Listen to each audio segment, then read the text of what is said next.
Welcome to the program, ladies and gentlemen. I am Bob Bain. Joining us this evening is going to be Dr. Scott Snare, and we have an interesting show for you this evening, actually, tonight. First of all, Dr. Scott Snare is a data analyst and author. He has nearly 20 years of experience working with and teaching about technology, analysis, research, and writing. His books have been published in 10 languages throughout the world. Scott maintains his certification as a data privacy engineer with the IT Professional Association, ISACA, I guess that's how it's pronounced. He holds a PhD in higher education management from Seton Hall University and a BS, a bachelor's degree in management from West Point, where he was president of his class. Dr. Snare has testified before the U.S. Senate on military veteran employment issues. His professional presentations have included lectures before the School Safety Advocacy Council, the New Jersey Health Officers Association, and the Center for the Study of Leadership in Education. And Dr. Scott Snare has a book out. It is called The Brainphone Prophecy, which after listening to this program, you might find yourself interested in reading it. Well, you can head on over to darkmatteram.com/brainphone. And without any further ado, Dr. Snare, welcome to the program. Hi, Bob. It's great to have you here with us. I just read your bio, and one of the first things that comes to my mind is, out of everything you've done before professionally, what brought you to writing a book about the Brainphone prophecy, about technology possibly taking over our brains? Well, two things really, and they intertwined kind of in an interesting way that kind of made me compelled or feel compelled to write this book. The first happened some years ago when the brain phone, should I say the smartphone, uh, first started getting popular and affordable for everyone. And I'll tell you what happened, and it really caught my eye. It was several stories in a row in the news about people who had climbed tall mountains and were very proud of themselves, and they were trying to take selfies by themselves, standing on the edge of this mountain that they had just conquered. And in pursuit of the perfect photo, uh, they fell off the cliff, not realizing where they were while trying to position themselves for the selfie, and they died. Mm. And also that same year, I guess around 2004, where things just started to become popular and affordable with the smartphones. Um, the number of people getting struck as pedestrians while crossing the street skyrocketed uh, because, again, people were looking at their phones instead of looking both ways before crossing the street.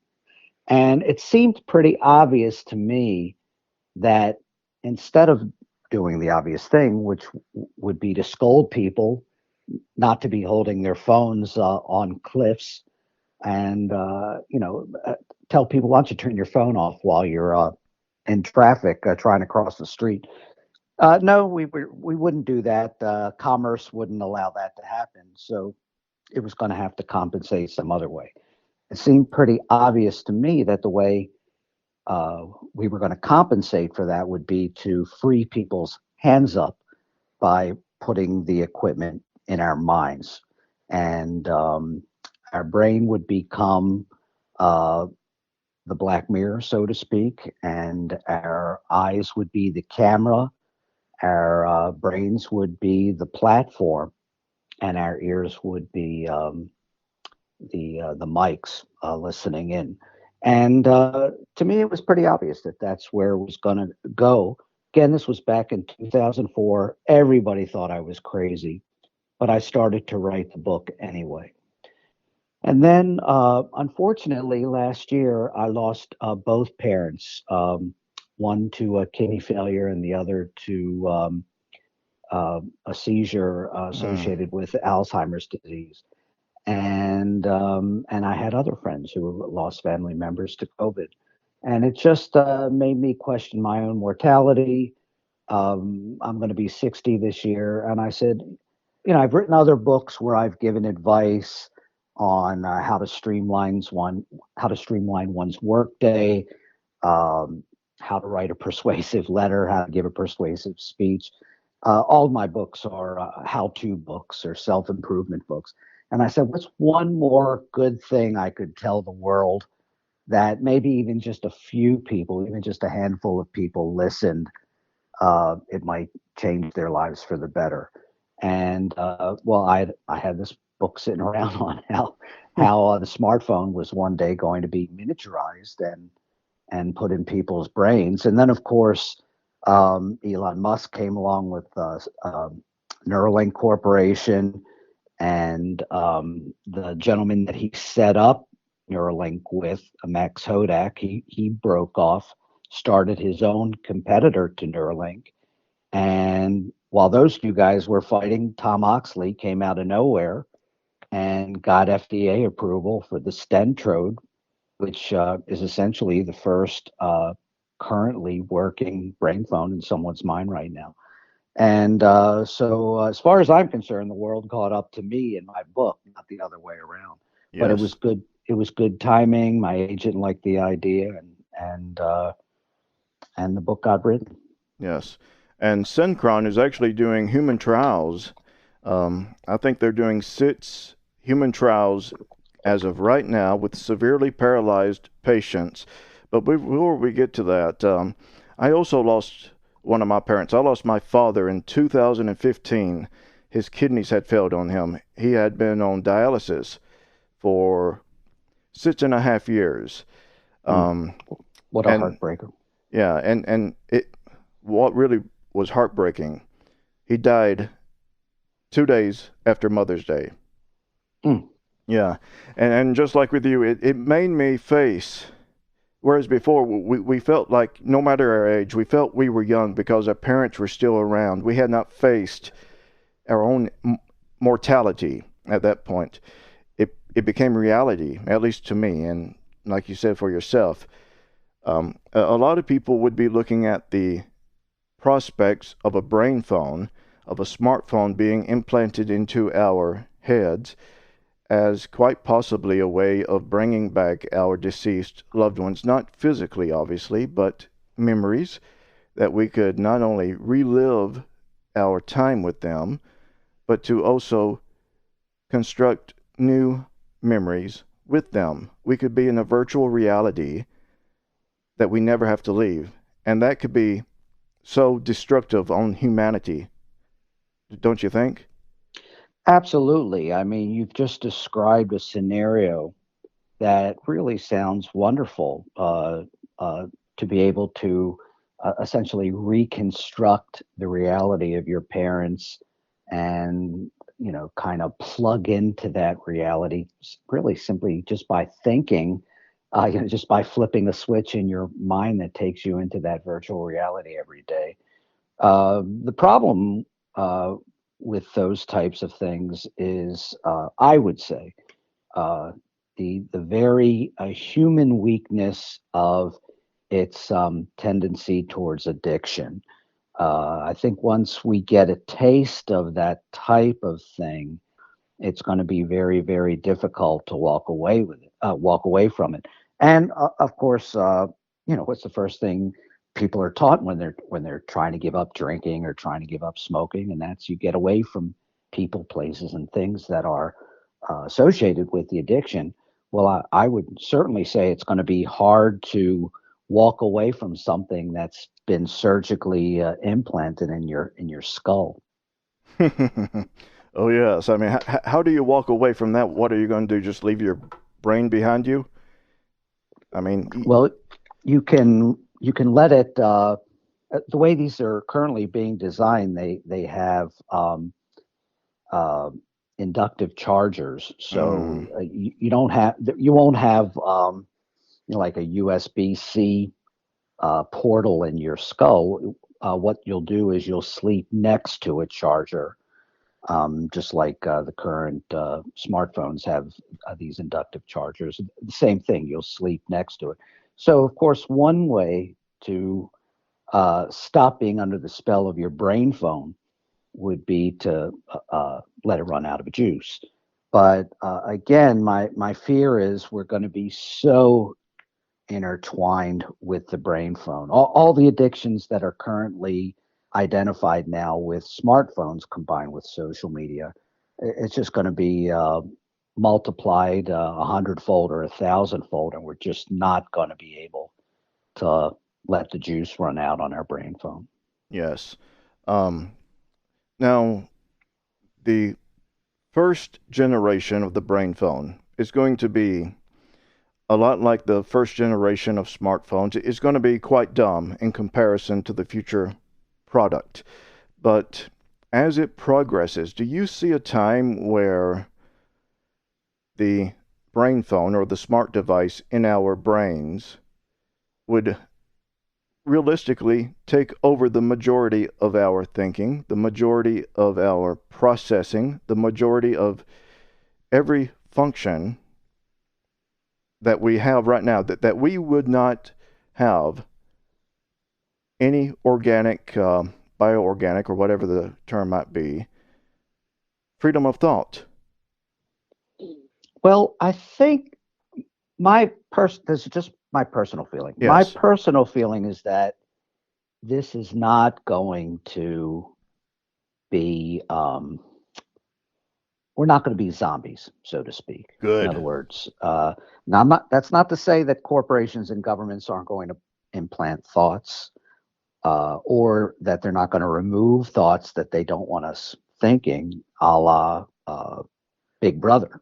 But uh, but I think there's well, let me put it to you this way: there's a lot of money to be made in corporations reading our thoughts, knowing our likes, and sending us advertising. That's what keeps the world going around on the internet nowadays.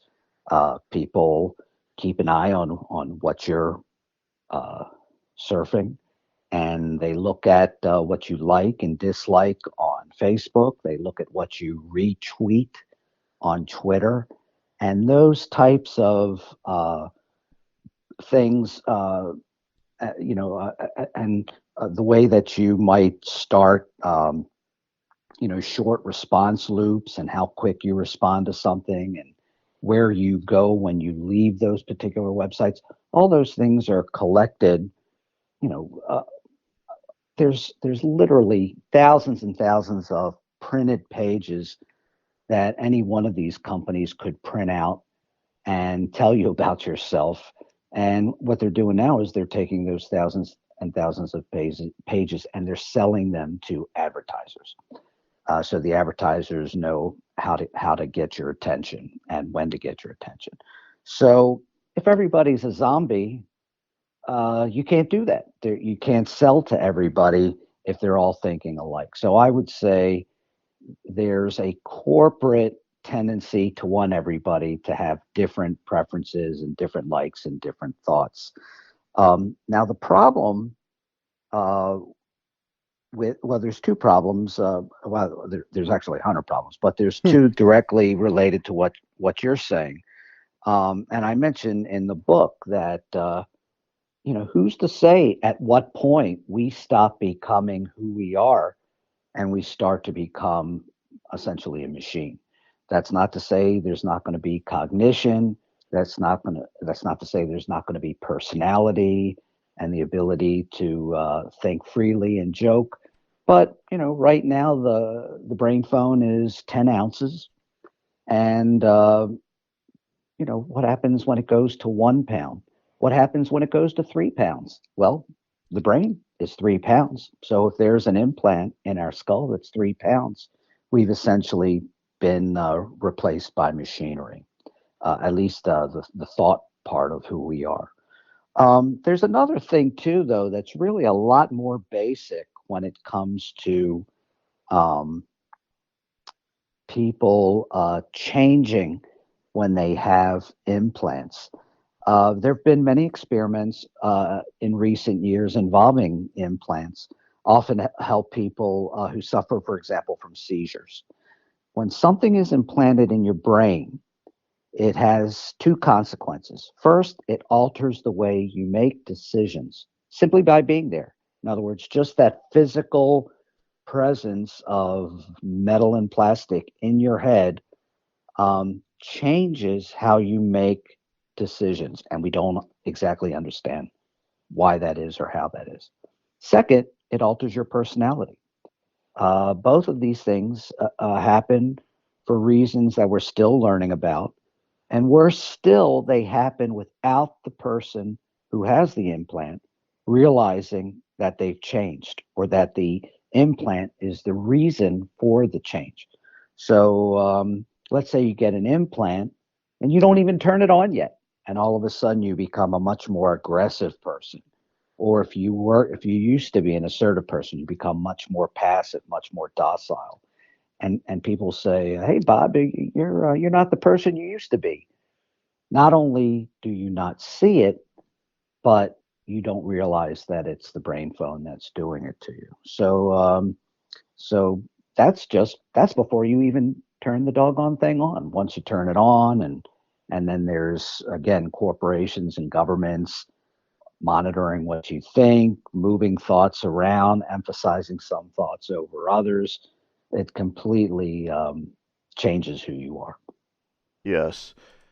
Now, as I had actually mentioned to you through email earlier today, Elon Musk has recently, I guess it was to the financial, some type of financial website, where he was essentially talking bad about the American worker, that the American worker was lazy. They did not want to work. They didn't want to work, I guess, 24 hours a day, 7 days a week. Whereas the Chinese worker, he was saying that the Chinese worker, they will burn the 3 a.m. oil. And he wants American workers to be more like that. But as we know, if you've ever followed the Tesla factories here in the United States or elsewhere, a lot of those workers have complained actually about the facilities, about their just work life. They are being driven to the point where they're bleeding and they're not allowed to have bathroom breaks, so they have to use the bathroom on themselves. And this is in the United States of America. If Elon Musk has the ability to implant thoughts, implant or change a person's, let's just say, change a person's ability to question things, to make them work straight through. You do not think that he would actually do that, according to what you had said through email. Is that correct? Well, again, I'll go back to what I said a little earlier. I don't think it's none of these high tech billionaires. I don't think it's any of their goal to turn us all into drones, to have us think alike, uh, behave like zombies, do what we're told, uh, just on the snap of fingers. I just again, I don't think it fits into their business plan. I'm not saying they're not awful people. They might really be horrible. They might be the worst. I have no idea, but it just doesn't fit into their business plan to keep us all thinking alike, like the Borg on Star Trek. Oh, yes. Uh, so I don't think so. Now, uh, that's not to say there might be other things on his mind. For example, um, some of those people that have gone secretly to the press about what's going on at Tesla. He has been very aggressive. Elon Musk has been very aggressive in hiring detectives and finding out who those people are and ruining their lives. Mm-hmm. There's been a couple where he really ran them through the ringer. I think one guy wound up moving to another country because he was being harassed so bad, um, which is interesting because Elon Musk is attempting to purchase Twitter on the promise that he's going to make it, the bastion of freedom of speech. And I'm thinking, yeah, what about what about the freedom of speech of those people that you ran through the ringer when they had something bad to say about your company? Yeah. But now I could see, I could see, say, a corporation wiping out negative thoughts. In other words, I don't know. I wake up today and I say, you know what? Today's the day I'm quitting this company. I've had it. And somebody says, whoa, Snare's thinking of quitting the company. We don't have anybody who can write code the way Snare can write code. He can't leave now until we train a replacement for him. So, an hour later, I forget, I forget all about that I was going to quit that day because the thought's been wiped by the corporation from my brain. I could see that sort of thing happening really, really easily. One thing I could see, for 15 years of my life, from the time I got out of high school, I worked at an aluminum plant. They went bankrupt in 2000 and actually in 2011 they went bankrupt and closed down. So I had to go looking for work elsewhere, and I went from one place to another. One of those places, I was at a Amazon warehouse. And let me tell you, when it comes to slave-like labor, which is what a lot of people have complained about Tesla, that is exactly what I experienced in my 4 months at Amazon. They truly did not care about the worker. I had decided I need to go use the restroom. So I stopped what I was doing. I was going to go use the restroom, and I was stopped by one of my managers. What do you think you're doing? I'm going to go use the restroom. You had a chance to do that on your lunch break. I'm like, son, let me tell you, I'm either going to go to the restroom or I'm going to do it right there on your foot. It's your choice. That was my last day. They wrote a really, the New York Times wrote a really scathing investigative story on the way those warehouses work a couple of years ago. I was, it seems to me you have to have a smartphone and they track where you're at. In other words, they can track if you're in the restroom and how long you're in there based on following your location via your smartphone. And wow, really, I don't know. Seems really horrible. It is horrible, man.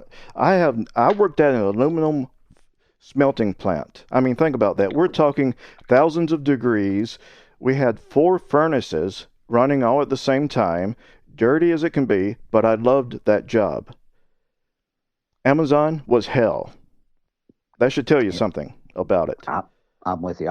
It's funny you say that. I would say some of my best memories are working in manufacturing. I worked for International Paper. I was a shift foreman on a paper machine up on Lake Ontario, and my daughters were tiny. It was a nice little uh, town, very friendly town. Uh, must have been 15 feet of snow every winter. But we lived right next door to the school, so even if we couldn't drive anywhere, they could walk over to school. The school never closed. They never had a snow day the entire time we were there because everybody was used to it up there. Yes. But you're there at the paper mill, and you think the machine's going to run out of raw materials, and then Conrail comes in. They got the in front of the engine. They got this burner, like it would burn the snow and the ice off the tracks. It looked like a fire breathing dragon, and everybody would come and watch this thing just burn its way right up to the mill, and all the raw materials would come right behind it, and we'd have enough to run for another week or whatever. It was a blast. I really enjoyed it a lot. Oh, yes, I miss those days, and I'm sure you do too. That is something that I have noticed. Perhaps you have as well. With the advent of the internet, it seems as though, and of course it's also NAFTA, say what you will, but a lot of manufacturing plants are no longer in the United States. A lot of those jobs have gone to cheaper places for the cheaper labor, um, and that leaves us with what here? They take more and more of the jobs away, and there's fewer jobs, obviously, for individuals to be working at. So the middle class seems to be disappearing. I don't know if you want to discuss about this or not. It seems like the middle class is disappearing, and the lower class, the low class, the whatever it's called, is growing. Yes. In the book, I mentioned, um, well, first of all, I acknowledge that not everybody's going to want to have an implant. No, Uh, Corporations are certainly going to want us to have an implant, yes, they will. and government will certainly want us to have one. But a lot of us are not going to want to have one. So I was saying, well, here's why I think in my lifetime I'm going to live to see more people have the implant than not have the implant in the United States. And one of the conditions that I offer is the dwindling middle class, because in my mind, um, things change for the better when we have a solid middle class. I think it's the middle class that says, hey, hey, we have to get rid of racism. It's the middle class that says women should be allowed to vote, like they said back in the 20s.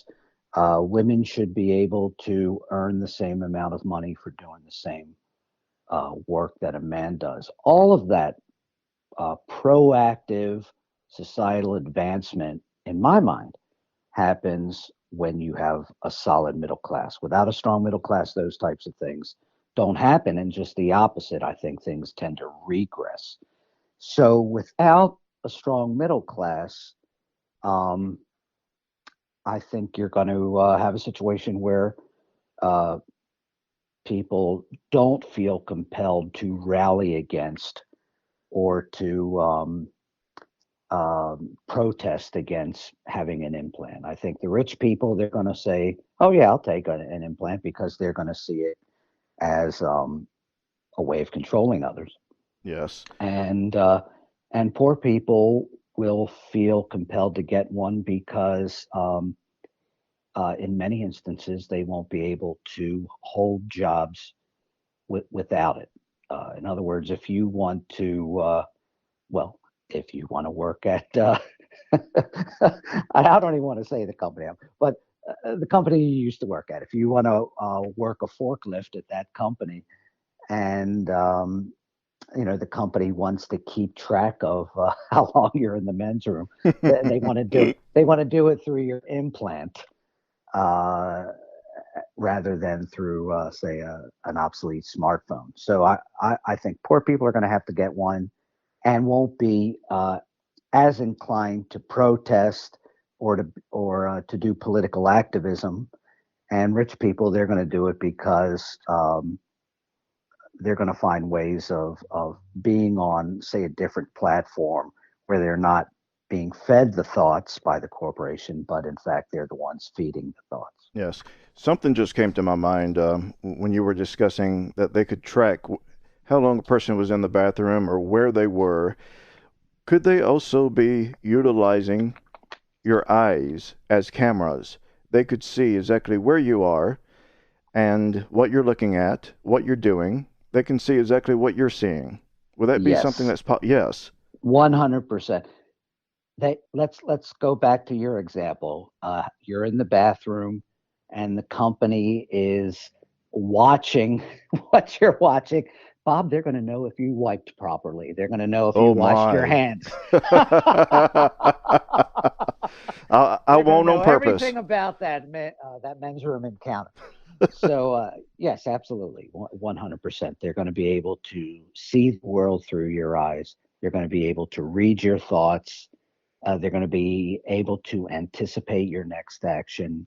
They're going to be able to modify that behavior um, in ways that are as old as time, that have been discovered over the years through social engineers and industrial organizational psychologists. And it's really going to be a very sad state of affairs. Yes, and that brings to mind, I actually printed out some articles here. One of these is from Scientific American, a magazine that I get. This was on May the 27th of 2021. The headline was "The Rise of Neurotechnology Calls for a Parallel Focus on Neuro Rights." And Chile is leading the way with a bill that offers protections against abuses and that could arise from technologies that augment human capacities. Do you think we need to have neuro rights? Well, I'm a little more caveman, I guess, in my outlook. I think there should be laws against the implants. Oh, yes. So yeah, I'm a lot more basic. I don't think you need rights once you have the implant in you. I think you should never get the implant. At the very least, I think we should treat brain phones the way we treat smoking these days, where young people cannot smoke in this country. And I like the idea of um, no implants until you're 21. I think that would be a very nice starting point. But really, I mean, this country in some ways is actually very libertarian. We're starting to allow recreational marijuana and that sort of thing. People can marry whoever they want. But I have to tell you, we still don't let people walk around with a meth pipe. And there's a very strong reason for that, because when somebody becomes addicted to methamphetamine, they become a drag on society. Uh, they really drag the rest of the community down.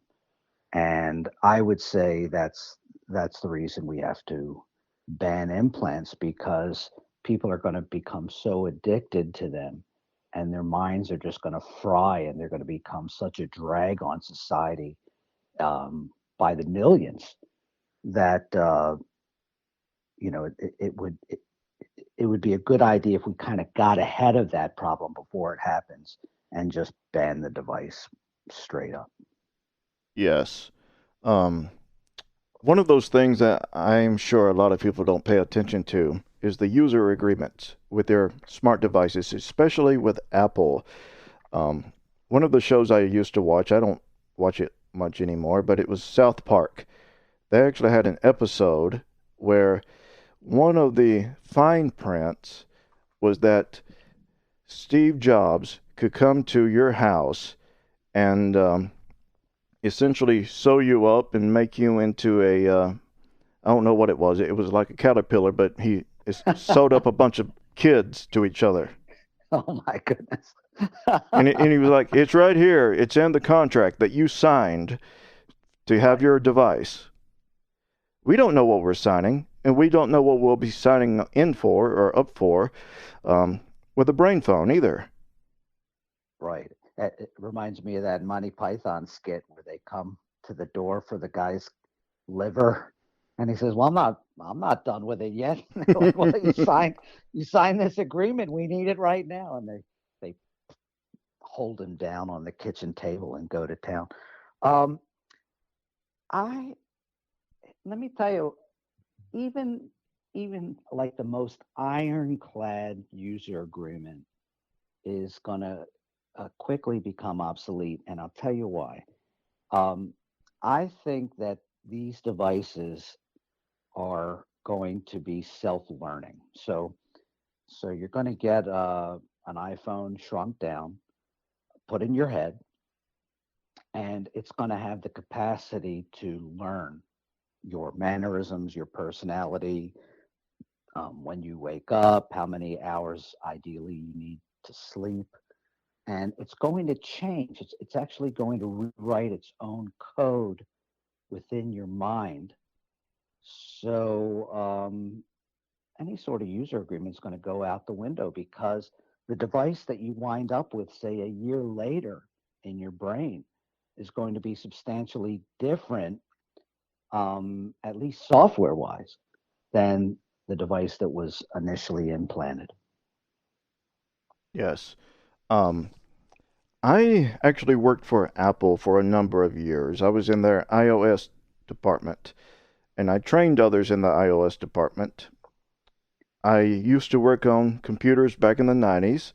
I'm CompTIA A Plus certified, Network Plus certified, Security Plus certified, and people would think the way we're talking now, the way we're wanting to warn them about technology, the effects that it's going to have on humanity, that we have always been anti technology. But that's not the case for me. That's not the case for you. I loved technology up until the point where I saw the detrimental effects it's having on humanity. And I'm seeing it almost all the time now. Whereas back in the 90s, back in the 80s, when I first got my Commodore VIC 20, computers were technically new at that point. And then in the 90s, we had the internet, and it just progressively got worse. We went from consuming the information on the internet to being consumed by the internet. That's the way I see it. 100%. It's the tail wagging the dog these days. No two ways about it. Now I don't know. I mean, I really, like I write in the introduction of the book, I'm not a, I work for a cybersecurity company. I'm not anti-technology, even the slightest, and I'm not anti-corporation. I'm very moderate for a Republican, especially nowadays in this country. But I'm a moderate Republican voter, and I'm a veteran. All the reasons you would think somebody might be, living in the woods and not wanting to have electricity. I'm not any of those things. But I've lived my whole life with the notion that life is better lived if everything you do is in moderation. And when your kid is playing Fortnite at 3 in the morning and he's got school the next day, and he won't turn that computer off because he doesn't want to lose the points he's racked up until that point. And he won't even go to the bathroom. He's like peeing into a jar because he can't leave the screen because he doesn't want to lose the points he's racked up. And then the next day is going to be a mess in school because he was up all night. You've got a problem. And let me tell you, what I just described, that's happening in many, if not most, houses in this country right now. That's a problem. And by the way, I just described a problem that has nothing to do with smartphones combined with social media. So I would say the smartphone social media perfect storm is way worse than what I just described. Yes. So what do you do? What do you do to try to reel in the monster we've created? And again, not I think first we should restrict uh, the purchasing of smartphones until a kid becomes a certain age. We should restrict social media until the kid's even older. I would say until your kid leaves the house, you should hit the breaker switch and turn off the electricity that goes to their room at say 10 o'clock every night. They can read with a flashlight until the next morning if they want to, but no electricity going into that room after 10 o'clock. And if they live, if they're living in your house until they're 30, which it seemed like everybody in Jersey was doing when I lived in Jersey, because the real estate was so expensive, everybody was living in the house till they were 30. You know what? Then until you're 30, you're you're getting your electricity cut off in your house. Maybe some of those kids will leave and try to find their own apartment if their parents are making them shut their iPhones off at 10 o'clock every night in their computers. Yes. But so the first thing you do is you restrict children's access to smartphones and social media. And then maybe if you can break that addiction, then when the implants come along, they won't feel so compelled to get them. Hmm. Another reason I am so concerned. Now, I know all about being addicted to the internet, being addicted to technology. I think anyone that's in the realm of technology, at some point or another, we found ourselves addicted to some form of our job, to some form of our, it becomes pleasurable, I guess you could say. Um, and we have to, eventually, we realize what's happening, that we are spending 10 hours, 12 hours, whatever it might be. Even if you're just in the shop working on a computer system, you're still addicted. You've become addicted to that. Addiction is real. It comes in various forms. You could be addicted to gambling, to alcohol, to gaming. But t- I really do feel that it goes back to something that you said on one of your YouTube videos that I had seen. That yes, that we're talking about addiction, but we are talking about addiction that's more along the lines of a meth addict. Would you care to explain what you meant by that? Well, it's hard for people who have not had addicts in their household to subscribe to this notion. But for anybody who has um, had a mother or father who were either addicted to gambling or addicted to drinking or even oxy, um, calling addiction a disease makes all the sense in the world because there's a diagnosis, there's a prognosis. If the person doesn't stop, medical professionals are able to say exactly what's going to happen and when. And if the person stops and they're able to live as a recovering addict, uh, medical professionals know how that's going to go for them as well.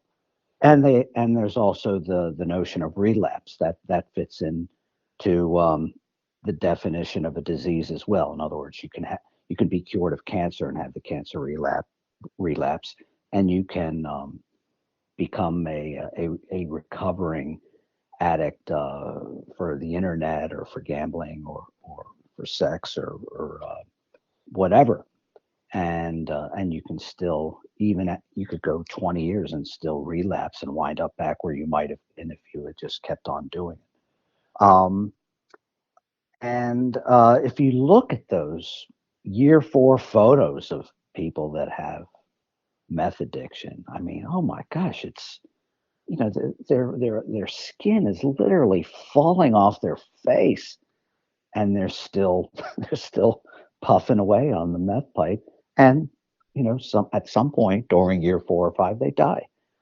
And in my mind, the the addiction that we're going to be subjected to when we have uh, a smartphone implanted in our skull, it's going to be so powerful, and it's going to mess our minds up so bad that we're just going to be too far into it to ever give it up, even when society starts to crumble, even when humanity as we recognize it starts to fade away or disappear.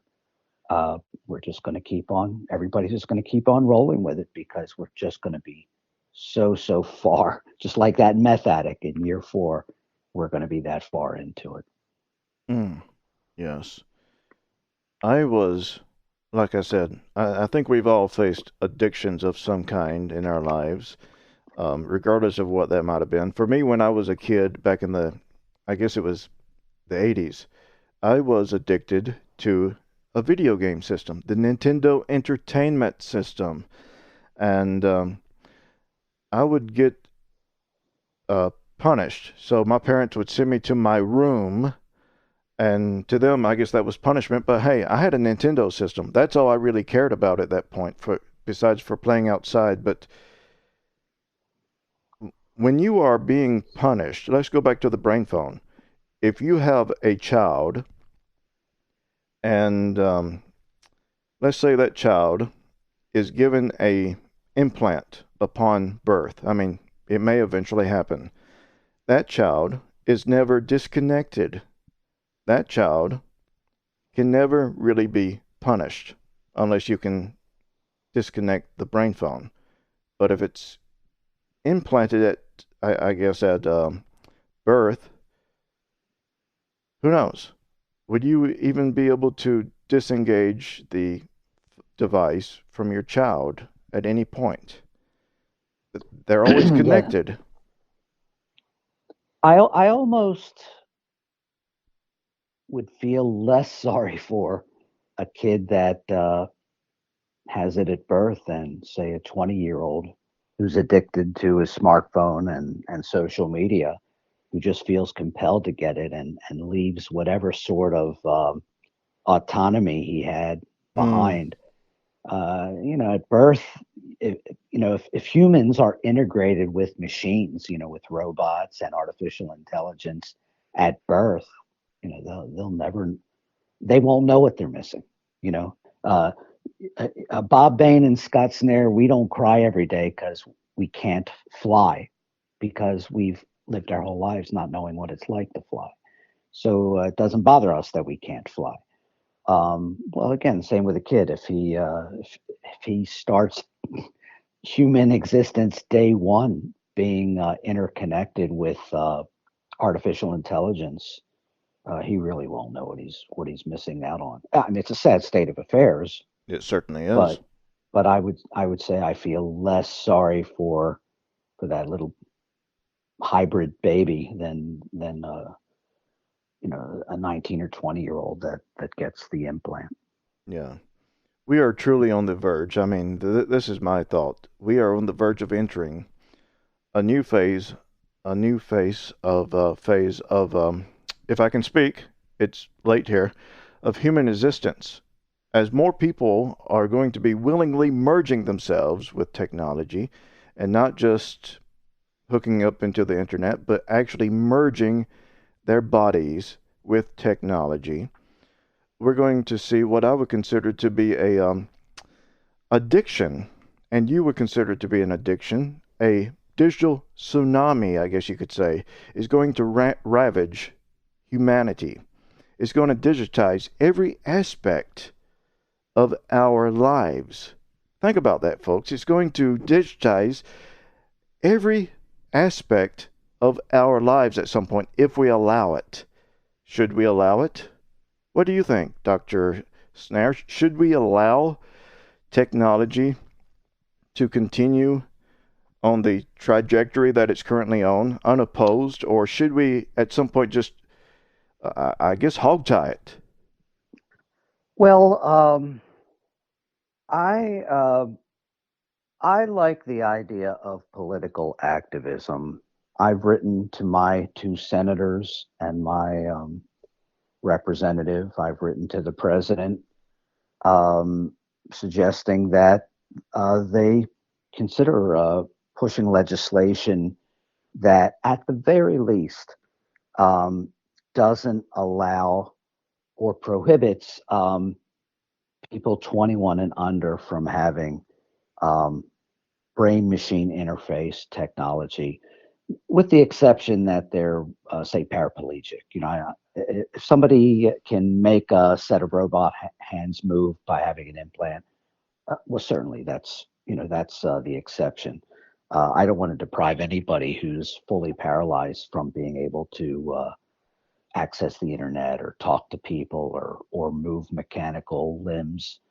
But other than that, the idea of like getting an implant, for example, so you can learn and understand a foreign language instantly, or so you can talk to the person who's next to you without speaking, um, or that you can access the internet in your mind just by calling up a search engine screen in your head and without typing, just think of the term and have that information instantly deposited in your brain. It all sounds very exciting. It all sounds very romantic. But uh, uh, I think it's worth people's time to pester their elected officials to get legislation going to put a stop to this before it's too late. Yes. And I know they've done that before as technology, as science tried to progress. We're talking about the cloning. They have stopped the process of cloning here in the United States, not necessarily in China, but they have disallowed human cloning. Um, do you have an opinion about whether we should allow human cloning here in the United States? That's a toughie. I Seems to me you talked to Peter Ward the other night about Oh, cloning. yes. The idea that if Scott Snare wants to live forever, there can be a clone of Scott Snare. Actually, there already is a clone of Scott Snare. His name's Brad Pitt. You may have heard of him. No, no, not really. But no, say I want to live forever, that a clone would be made of me in a petri dish. And then when that child was old enough, my consciousness would be transferred to that child. And then Scott Snare lives another 100 years, and then another 100 after that, another 100 after that. I I don't know how I feel about it. I have to say, uh, I'm I'm a church goer, and I'm a believer in God and in guardian angels and in the afterlife. And I would say anybody who even casually goes to church and reads the Bible, I don't see why anybody would want to live past what was the phrase you used? Their expiration date. I don't know why anybody would want to do that because that prevents you from going to the next realm, which sounds amazing in both the Old and the New Testament. Hmm. So I I'm trying to think what book it was. It was I'm a little embarrassed to admit it. It was kind of like a vampire romance series of novels that I got into, not the Twilight series. This Okay. was more for adults. I think I went to like a writing expo and the author was there and my wife and I enjoyed listening to her speak, so we started to get into her books. But in those series of books, basically 200 years was the end. In other words, after a vampire lived past their second century, they would just jump into a furnace because they had had enough. They had just had enough with society. They had had enough with the world, and even though they could live forever if they wanted to, they were just like, I've had enough of this, and they would incinerate themselves. And I think maybe after your second or third cloned version, I think most people would just be sick enough of things, sick enough of the awful petty way many people are, and to say, you know what, I'm ready for the next realm. Yes. And just like I had mentioned to Peter that night, um, we can actually outlive our time if if we were able to extend our natural expiration dates. And 200 years, if we were still here, we would be artifacts of a past that simply does not exist anymore. We would have the mentality, quite possibly, some of us, who just never embraces newer ideas or newer belief systems that did not exist during our time. We would be, I guess, just so far out of our time, it would not even be like the old Buck Rogers TV series. It would be more like we were, I don't know how you would call it, but it would almost be like we were cult members that nobody else could understand. Yeah, I don't know if I agree with that. I think history tends to repeat itself. I think if you live long enough, it'll come full circle and you'll fit right in again. But but I certainly see your point that as far as functioning in society, rather than being a drag on society, somebody who's living with an ancient set of ideals might not be good to have around. Yes. Now, one thing we could discuss. Now, actually, I want to ask you this. As a believer in God, I am a believer in the spiritual realm. People can call it God. I've seen things I cannot explain. I've seen someone that I would call Jesus, but can I prove it? No. Am I skeptical? Obviously. But I do believe in the afterlife. I do believe in heaven. I believe in hell. Do you have an opinion of where the afterlife might reside? My personal thought is that the world around us, we have multiple layers, just like an onion, multiple dimensions, and within one of these layers, quite possibly could be heaven.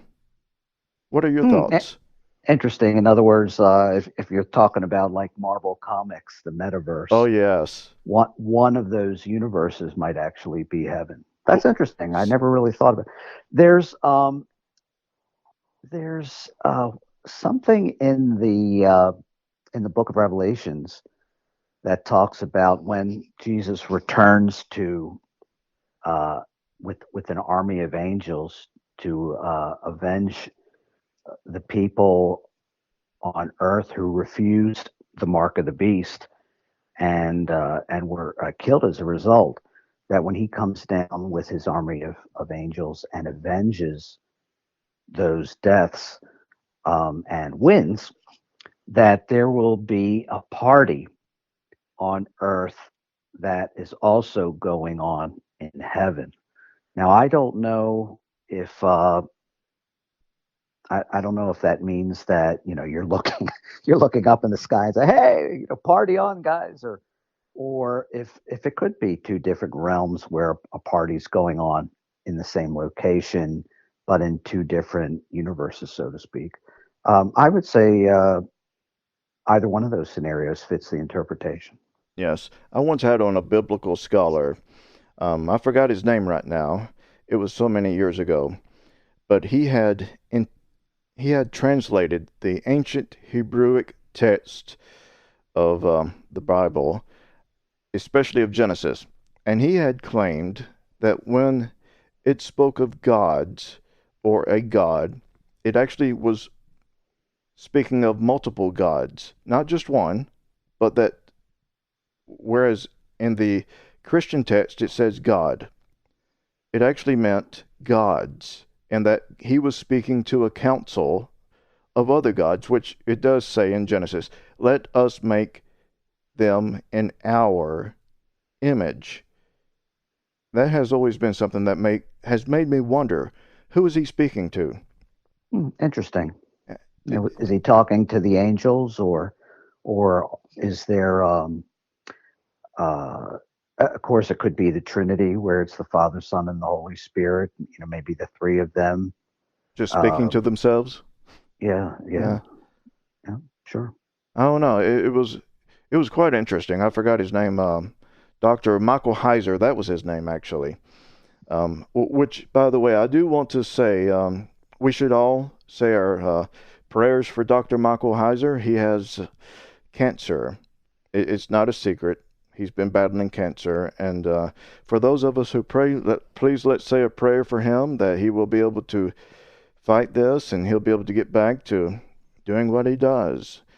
Cancer is one of those things that's just it's terrible. It can ravage a person. I mean, excuse me, I didn't mean to whistle in your ear. That's all right. But yeah. Anyway, Dr. Scott Snare is our guest this evening. Dr. Snare, I am looking at your Amazon.com author page right now. The other books that you've done throughout the years: Motivational Leadership, West Point Leadership Lessons, There's No Groupthink on the Planet Inc. What is it? power words, and stop the meeting. I want to get off. Again, this one book, The Brainphone Prophecy, is so unlike any of those others. You are you've written all those books for corporations. This one book, who is this one for? The Brainphone Prophecy. Uh, wow. This book is for it's for the head of a family who has just been told that he can no longer work for the company unless he receives an implant. And what might that person do to help him better make a more informed decision as to whether or not to get the implant, and what sort of lifestyle changes uh, that family might go through in order to allow that head of family to choose not to get the implant. That's who this book is for. Mm, interesting. And I want to momentarily get back to where we were talking about, as long as you don't mind. I go back and forth. I'm like a Mexican jumping bean. No, no, no. That's just me. If you've listened to my shows, and it seems like you have, that's the way I work sometimes. That's quite all right. But let's get to the mark of the beast. My Mm-hmm. mother and my brother believed that the vaccine was the mark of the beast, so they refused to get it, especially the Moderna or the Pfizer. Nothing that I could do could convince them. They still refuse to get the vaccine because it is the mark of the beast. So, there's going to be people out there who are going to say that the brain phone device is also going to be the mark of the beast, because if you think of it, the mark of the beast, the Bible tells us that we will be unable to quite possibly work. We will be unable to buy groceries. We will be unable to socialize or do anything else without being shunned. We would be shunned essentially without the brain phone, right? Well, Correct. what's your opinions? Well, I originally wrote this book more from a science perspective, Exactly. and I have a sister and a younger brother that are way more spiritual than I am. I'm spiritual, but they're really really into it. So I told them about this book I was writing, and they were like, "Oh, that's the mark of the beast." I was like, "What? What are you talking about?" And they said, "No, you got to add a chapter or two on whether or not getting this device in your head would be part of Revelation, part of the rapture." And I, I wasn't really into it. Although the more research I did, the more compelling stuff I found. Anyway, I was talking to my agent uh, when I was putting the sample chapters and the outline for this book, and she hated every title I came up with. I was like, brain computer interface devices, a warning. She hated. She said, "You're not going to get arrested with that title." And I have a website called Ban the Brain Phone where I try to talk people into not getting one. So I said, well, "Why don't we call it Ban the Brain Phone?" She hated that. So I said, "And let me ask you this." I said, "I have a brother and sister that are really pestering me to add a couple of chapters on biblical prophecy as it relates to the brain phone. What do you think about me talking about the book of Revelation, talk to a couple of modern day theologists, see what they have to say, and call the book the brain phone prophecy?" Well, I had a winner. She thought that was great. But I have to say, I cannot imagine this book without those chapters. They fit in so nicely, and for good reason. It's hard to talk about the end of mankind, which I think that the brain phone is going to be. Hmm. It's hard to talk about the end of mankind without talking about the book of Revelations.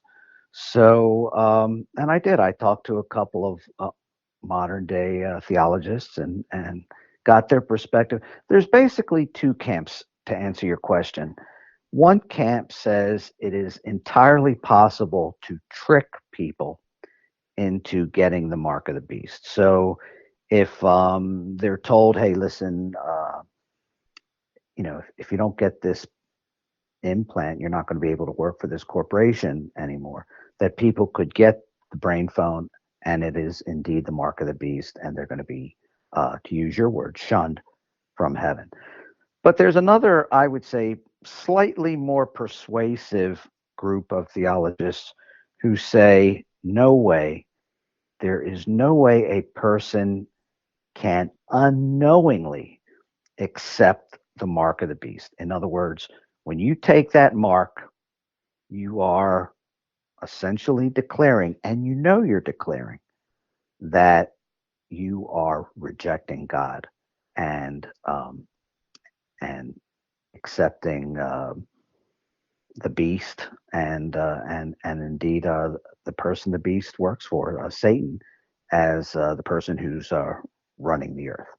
So, so if you go with that set of theologists, it is essentially impossible to take the implant. I would even go a step further and say, if you get the implant and some of the things that happen in the book of Revelation, the opening of the seven books, the playing of the seven trumpets, and all that, when those things start to happen, and people are like, "Oh my goodness, this is the mark of the beast," that at that point you would even be able to have it removed and accept God as your savior and not Satan. So again, two schools of thought. I tend to lean towards the one that says the brain phone has the potential to be the mark of the beast, but in order for it to actually be so, people will have to almost declare out loud, I'm accepting this piece of machinery into my head with Hmm. the understanding that I'm rejecting God. Interesting. Now, speaking of the trumpets, have you ever experienced the mysterious sounds of what actually does sound like the sound of trumpets playing mysterious sounds from the sky? I have not. Have you heard of those? I haven't. I haven't heard of that phenomenon. Interesting. It it has actually been that is something you should take a look at on YouTube and other places. I've heard it myself. The first time I heard it was back in the 90s, and apparently other people have heard it as of the last several years. So quite possibly we are looking at anywhere from two. I mean, if that's what it is, we're looking at anywhere from the first two or three trumpets being blown already. But Hmm. there are actual videos. It's been on the news, at least here in Tennessee. It's been on the news, and like I said, I myself have experienced this. Of course, I'm a skeptical believer. I think you have to believe. If you are a believer, I think you have to be skeptical at the same time of what you're experiencing. Um, so I don't know. I just thought I would ask if you had ever heard of these or experienced it yourself. No, I would say the most spiritual thing that's happened in my life um, is answered prayers, uh, uh, almost like asking God almost for something like that was ridiculous to even ask for and have it happen. And also, I know this sounds weird, but I have to tell you, coincidences. There's actually a line in one of the X File TV episodes where Scully says, "If coincidences are coincidences, why do they seem so contrived?" And I can't tell you in my life how many times my wife and I were trying to make a decision. Should we oh, uh, uh, should we talk to this relative? Should we talk to this relative about their drinking problem? Say, we'll be driving down the road or driving down the highway. Gee, I wonder if we should talk to this. relative about their drinking problem, and then we'll pass an Al-Anon billboard. I'm like, oh my goodness. Well, of course, that's exactly what we should do. We should talk to them. How could that billboard not be a message? We're driving down some highway we never drive down, and we're talking about whether or not we should, talk to Uncle Joe about his drinking problem, and then there's an Al-Anon poster. Well, of course, uh, so many of those, so many just completely contrived by God to either get a laugh out of us or wake us up or lean us in the direction of a decision that there's just no way you can refer to it as anything other than divine intervention. Yes. Well, Dr. Snare, it is 9:10 here. It's 10:10 your time, I believe. So Correct. I definitely appreciate you coming on air with us this evening for the show. I didn't know I was going to be able to make it. We had a lot of technical problems. Sometimes I don't like neighbors, especially when they start tearing down things that. Anyway, yeah. Dr. Snare's book is The Brainphone Prophecy, which, again, after listening to this program, which the show's about over with, folks, you can go to darkmatteram.com/brainphone. I made it easy for you. We are rebranding the show to Dark Matter AM, and Dr. Snare is the first guest of this rebranding of the show. Well, Dr. Snare, I definitely appreciate it. My pleasure. Anytime. And that, ladies and gentlemen, was Dr. Scott Snare. And again, his book is The Brainphone Prophecy. Now, what would you do, folks? Would you get a brain phone? Would you decide to get one, or would you decide not to get one? I think, personally, as I've mentioned before, that it is something that I'm very worried about. It is a fascinating book. It's a horrific book. Because as a tech myself, as a former tech myself, I've actually seen the trend of humans becoming less than human. Well, I am Bob Bain, and this is the Dark Matter AM program. Have a good night, folks. Adios.